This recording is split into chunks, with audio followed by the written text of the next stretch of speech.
Hey guys, it's Alicia with WTI. Do you ever wish that you could solder in any place? Well, you basically can. This is the TS100 portable pocket soldering iron. This thing is so amazing. So check out how small it is. It's like about the size of a pen or a small screwdriver. It weighs nothing. And you can take this anywhere that you need to do a soldering project, and it takes up no space. You can get into tight spaces, and it's just awesome. This heats up in very little time and it gets super, super hot. And I just really like that it is so easy to take around. It's not big and bulky. And there are really easy to use buttons here with a digital display to adjust the temperature control.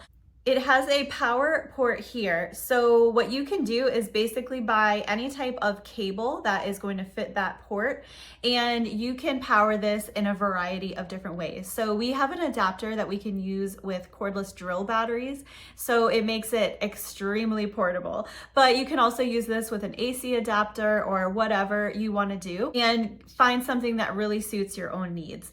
So we have been super happy with this. It works incredibly well. And in fact, we prefer using this tiny little pocket soldering iron over a standard benchtop one because it just works incredibly well and it's such a simple little thing to have with you. If you're looking for a way to solder on the go, definitely check out this TS100. Super happy with it, really, really impressed. And that's my point of view.